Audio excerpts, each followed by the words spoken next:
Baik, jumpa lagi dengan saya di channel Pak TR. Kali ini kita akan mempelajari tenses sesi yang kedua, yaitu materi future tense. Baik, seperti yang kita ketahui, fungsinya adalah untuk menyatakan pekerjaan yang akan dikerjakan di waktu yang akan datang. Artinya belum terjadi dan akan terjadi gitu ya. Terus yang perlu kita ketahui, keterangan waktu seperti the day after tomorrow, tomorrow, next, ya bisa nanti next time, next week, ini ada koma sebenarnya. Ada tonight, ada kata soon, next week, dan lain-lain. Nah, kata-kata ini nanti dia akan muncul di tenses yang berbentuk future. Sebagai contoh di sini sudah saya buat, John will come to see you tomorrow. Artinya si John akan datang melihat kamu besok. Artinya belum ada perjumpaan, masih akan terjadi. Keterangan waktunya di sini dia menggunakan kata tomorrow ya. Selanjutnya yang kedua, fungsinya adalah untuk menunjukkan peristiwa yang akan terjadi apabila syarat atau peristiwa lain terpenuhi. Nah, ini biasanya memang muncul juga di materi conditional clause atau kalimat bersyarat. Sebagai contoh, you will find many foreign tourists when you come to Bali. Artinya, ketika kamu berkunjung ke Bali, kamu akan menemukan banyak turis asing. Artinya kamu belum berkunjung ke sana dan akan. Ya. Jadi, syaratnya yang mana? Syaratnya adalah ketika kamu mengunjungi Bali, maka kamu akan berjumpa dengan orang asing. Ya, gitu kira-kira ya.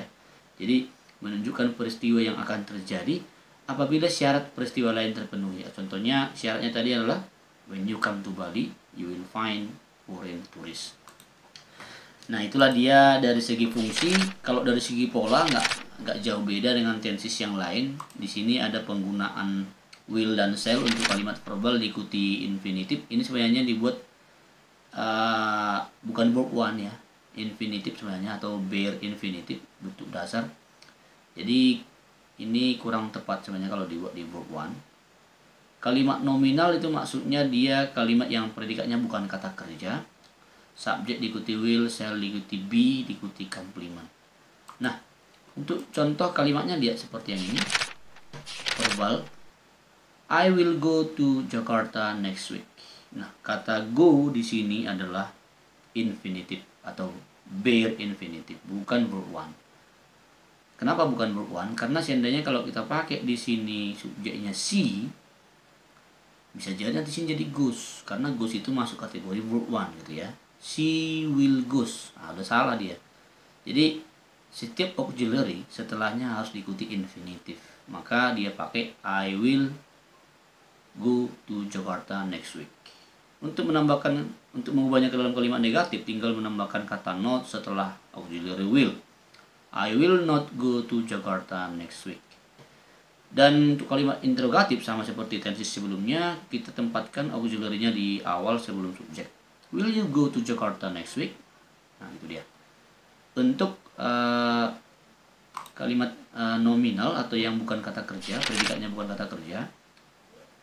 Contohnya, I will be in Jakarta tomorrow. Untuk kalimat negatifnya, I will not be, setelah will ditambahkan not. I will not be there tomorrow. Untuk interrogatifnya, will you be there tomorrow? Jadi tempatkanlah kata will sebelum subjek you. Nah, di sini penggunaan be itu biasanya untuk kategori yang predikatnya bukan kata kerja. Will be there tomorrow.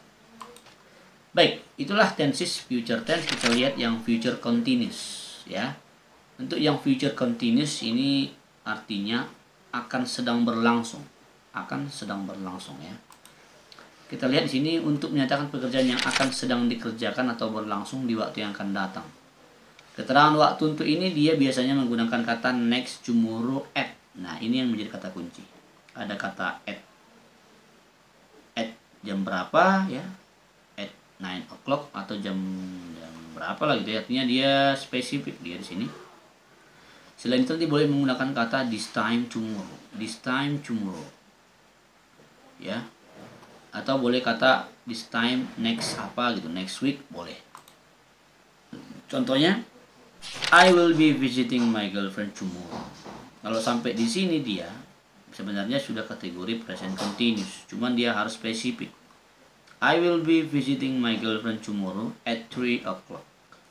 Saya akan mengunjungi, artinya akan sedang mengunjungi pacar saya besok pada saat jam 3 tepat. Pada saat jam 3, jadi akan mengunjungi. Selanjutnya yang berikut ada kalimat verbal, yaitu subjek diikuti will dan shall diikuti be. Ini dia yang predikatnya kata kerja. Pastikan dia setelah auxiliary ada diikuti be baru ada verb ing. Subjek diikuti will, shall diikuti be plus verb ing, maka nanti setelahnya diikuti complement dan keterangan waktu yang lain. Untuk menambahkan mengubahnya ke dalam kalimat negatif, cukup membuat dia setelah auxiliary ditambahkan not. Be plus verb ing-nya tetap. She will not atau they will not diikuti be plus verb ing. Atau kalau untuk mengubah ke dalam interrogatif, cukup menempatkan will dan shall-nya sebelum subjek. Sama dengan tenses yang lainnya juga hampir sama. Nah, untuk nominal sama aja ya. Tetap dipakai auxiliary will dan shall, will shall not. Nanti untuk yang interrogatif, will shall diikuti subjek. Dia di sini menggunakan be plus being ya. Ini dia nggak ada masalah. Contohnya di sini ada penggunaan kalimat verbal yaitu coming, will be coming, I will be coming there next week. Artinya ini akan sedang berlangsung minggu depan. Will be coming. Negatifnya I will not be coming there next week. Untuk interrogatif, will you be coming there next week? Untuk kalimat nominal, I will be being in London next month. Kenapa dia memakai being? Itu artinya dia prosesnya akan sedang. Kalau kita pakai dia I will be in London, dia murni future nanti dia. Jadi untuk menandakan dia akan sedang menunjukkan continuous, maka tepatkanlah penggunaan being setelah penggunaan be. I will be being in London. I will not be being in London next month. Will you be being in London next month? Itu dia untuk kalimat interrogatifnya. Saya rasa untuk tenses future continuous ini nggak ada masalah. Kita lanjut yang future perfect. Untuk yang future perfect ya, fungsinya itu adalah menyatakan pekerjaan yang akan telah diselesaikan. Ingat ya, yang akan telah diselesaikan di waktu yang akan datang. Nah, bayangkan suatu kegiatan yang sudah akan diselesaikan pada waktu yang akan datang. Biasanya dia akan dibuat kategori untuk keterangan waktu tertentu, dibatasi dengan penggunaan kata seperti by the time, ketika, itu maksudnya ya, atau pada saat, by the end of, contohnya by the end of this month, pada akhir gitu ya. In 3 weeks artinya dia dalam 3 minggu. Jadi dalam 3 minggu atau dalam 3 tahun dipastikan pekerjaan itu akan telah, yang mana artinya belum dikerjakan, tapi sudah dipastikan akan telah selesai. Nah, kata yang lain di sini boleh menggunakan kata after atau before. Nanti kalau ada penggunaan kata yang seperti ini, pastikan dia diikuti subjek diikuti verb 1. Nanti after before-nya juga diikuti subjek plus verb 1 ya. After before subject plus verb 1, after before subject. Sebenarnya ini dia tergantung pilihannya, pilih satu, after apa atau before apa gitu ya. Untuk lebih jelasnya kita lihat ini. I will have been visit my girlfriend by this time next week. Saya akan mengunjungi pacar saya by this time, saat ini minggu depan. Jadi dalam waktu dekat tapi minggu depan gitu ya. Belum terjadi. Selanjutnya kita lihat polanya hampir sama, kalimat verbal will, shall diikuti have verb 3 atau past participle. Will, shall not diikuti have plus verb 3. Untuk interrogatifnya menggunakan will, shall sebelum subjek dan have verb 3-nya tetap. Nominal dia menggunakan been, ini lihat, gak ada kata kerja nanti. subjek diikuti will, shall, have plus been. Negatifnya sama, tinggal menambahkan not setelah auxiliary. Will, shall-nya ditempatkan sebelum subjek untuk yang interrogatif. Penggunaan been-nya menandakan dia bukan predikat kata kerja. Contoh, I will have finished this job by the end of this week. Saya akan telah menyelesaikan pekerjaan ini pada akhir minggu ini. Dipastikan pekerjaannya akan telah selesai pada akhir minggu ini. Untuk negatifnya tinggal menambahkan not setelah auxiliary. I will not have finished, bukan I will have not finished, itu salah ya. Jadi pastikan dia setelah auxiliary-nya I will not have atau I will not have finished this job by the end of this week. Untuk interrogatifnya will you have finished this job by the end of this week, artinya sama juga dengan tesis sebelumnya, tempatkanlah auxiliary itu sebelum subjek. Jangan lupa tanda tanyanya. Itu yang verbal. Kita lihat yang nominal. Di sini kan bukan ada predikat, nggak ada kita jumpai predikat kata kerja, sehingga gunakanlah penggunaan kata been. I will have been in Jogja by the time you get there. Nah, ini yang saya bilang tadi, setelah kata by the time itu diikuti present tense. Kenapa present tense? Karena dia belum terjadi. Saya akan telah berada di Jogja ketika kamu di sana. Artinya ya bisa dikatakan dua-duanya akan berada di sana dan belum terjadi. Ini dia akan berada di Jogja, saya akan berada di Jogja ketika kamu berada di sana. Berarti dua-duanya akan ada di sana, tapi dengan catatan ketika saya di Jogja, dipastikan ketika by the time, pada saat yang sama juga kamu nanti akan di sana, gitu ya. I will not have been in Jogja by the time juga. Saya tidak akan berada di Jogja ketika kamu berada di sana. Berarti dua-duanya tidak, gitu ya. Will you have been in Jogja by the end of this week? Apakah kamu akan berada di Jogja pada akhir minggu ini? Nah, ini dia tidak kita gunakan penggunaan kata juga. Jadi ini hanya sekedar menunjukkan untuk interrogatifnya.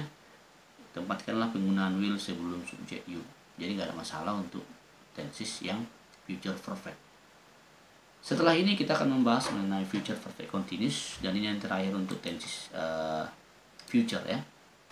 Baik, ini materi untuk future perfect ya. Definisinya gampang aja, untuk menunjukkan peristiwa yang akan telah terjadi dan masih akan berlanjut pada peristiwa lain terjadi waktu mendatang. Jadi ciri-cirinya ingat aja, ada penggunaan kata for, by the time, by the end of. Hampir sama sebenarnya dengan future perfect. Kita lihat contohnya, he will have been sleeping for 2 hours before she arrived. Artinya dipastikan sesuatu itu sedang terjadi, dia akan sedang telah tidur ya. Jadi kalau diterjemahkan dia agak janggal. Akan sedang tidur dan telah selama 2 jam, itu maksudnya. Sebelum dia tiba. Polanya bersama, subjek will, shall, have been plus verb ing. Have been verb ing. Nah, ini. Negatifnya subjek diikuti will, shall plus not. Interrogatif will, shall diikuti subjek plus have plus been. Untuk kalimat nominal sama aja, cuman di sini dia nggak ada kita gunakan penggunaan verb ing, cukup been, being. Subjek plus will, shall, have been, being. Nah, penggunaan kata being di sini menunjukkan itu continuous, future continuous, sama seperti penggunaan present future continuous yang sebelumnya. Ada penggunaan been, being di sini. Jadi kalau kita pakai have been diikuti tempatnya, jadi seolah-olah nanti dia future perfect. Itulah bedanya dengan future perfect continuous. Ada penggunaan being di sini. Negatifnya sama aja, setelah auxiliary tambahkan not. Untuk yang interrogatif, will dan shall-nya ditempatkan sebelum subjek. Contoh biar lebih gampang aja. I will have been finishing this job by the end of this week. I will have been finishing this job by the end of this week. Saya akan telah dan sedang menyelesaikan pekerjaan saya atau pekerjaan ini pada akhir minggu ini. Artinya dipastikan dia akan sedang berlangsung dan sudah akan selesai pada akhir minggu ini. Negatifnya sama aja, tinggal menambahkan not setelah auxiliary. Itu yang untuk yang verbal. Untuk yang nominal atau yang predikatnya bukan kata kerja, lihat di sini. I will have been being in Japan. Kalau kita pakai I will have been in Japan, dipastikan dia tidak sedang, murni itu tensisnya future perfect. Tapi karena ada being di sini, itu menandakan dia akan sedang berlangsung. Sehingga maksud daripada I will have been being in Japan, saya akan telah sedang berada di Jepang pada akhir tahun ini. Dipastikan akan sedang berada di sana pada akhir tahun ini. Negatifnya I will not, sama dengan tensi sebelumnya, tempatkanlah not setelah auxiliary. Interrogatif, will you, penggunaan auxiliary will sebelum subjek. Nah, demikianlah materi untuk future tense kali ini. Setelah ini nanti akan kita lanjutkan materi untuk yang past tense. Jangan lupa klik tombol subscribe dan bagikan video ini, semoga bermanfaat. Sampai jumpa.